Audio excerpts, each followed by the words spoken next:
السلام عليكم ورحمة الله وبركاته. احنا النهاردة حبايب قلبي وحشتونا. النهاردة هنعمل ايه؟ حاجة حلوة كده يعني وندفينا في نفس الوقت. ايه هي الحاجة الحلوة دي حبايب قلبي؟ هنعمل النهاردة معانا حلوة ام علي. معايا بقى كده الملفيه بتاعنا. جايبة نص كيلو بس كده ملفيه على قدنا طبعا. عايز زودي زودي طبعا. هم جم معايا تقريبا كده يعني ايه 5 طواجن صغيرين. ومعايا طبعا بصوا معايا بقى ايه اللبن مجهزاه، معايا زبيب جوز الهند، ومعايا لوز. ضربة كده في الكبة شوية ينعم. هنا معايا البلفيه يا جماعة، هنكسره بقى ايه حتت كده ايه متوسطنة كده زي ما انتوا شايفين. نقطعه بنفس الطريقة كده.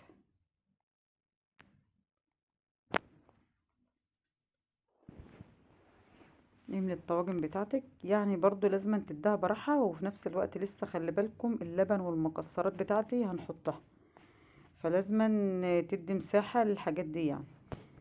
ما تمليش بقى جامد عشان تعرفي تحطي اللبن وتعرفي تحطي ايه اللي انت عايزاه. ده طاجن كبير شوية نكسر فيه. بقولكوش بقى والله بجد طعمها جميل جدا يا جماعة والله. وطعمها كده حاجة كده روعة. وفي الشتا دي بقى ما اقولكوش بتدفي جدا. كده بصوا بقى معايا بقى شوية زبيب جوز الهند. معلش ايديا كانت مدارية برضه. شوية زبيب شوية جوز الهند، اي حاجة عندك، شوية سوداني. هنا بقى معايا شوية لوز كنت ضربهم في الكبة، برضه حطيت شوية لوز. عايزة تحطيه بحاله حطيه، بس انا ضربتهم بس كده ضربة يعني وسط كده. طبعا اللبن بتاعي طبعا هتكون انت حاليه بالسكر. انا كده ايه حليته بالسكر هون. قلبي ودوقيه برضه. ده بقى معايا بقى ايه معلقتين قشطه كده. دي قشطه اللبن يا جماعه، كانت عندي في التلاجة بشيلها من على وش اللبن. جايلك مزاج تحطها برضه حطيها، لو حد من عيالك ما يحبهاش ما تحطهاش. بس يعني ايه عشان تبقى تدي طعم احلى. قلبي بقى كده. الفرن معاك يكون سخن. جميله جدا والله يا جماعه، جربوها وقولوا لي رايكم فيها. ده بقى نحط في الطواجن بتاعتنا اللبن. حاولي تظبطي، طبعا هي سخنة خلي بالك.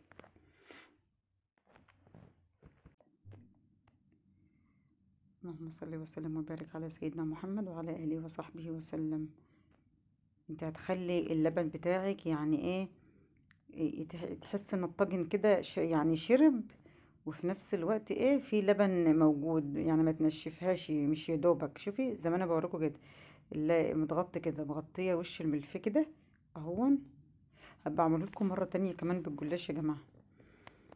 اهو شايفين المعلقة يا دوبك يشرب كده ويبقى حلو. معايا الفرن بقى جاهز، حطيناه وطلعناها لكم. شوفوا بقى شكلها بعد ما طلعت، يا لهوي على الطعمة والحلاوة، جميلة جدا. جربوها يا جماعة وقولوا رأيكم فيها. وبالهنا والشفا لكم حبايب قلبي. شايفين شكلها؟ شكرا لكم.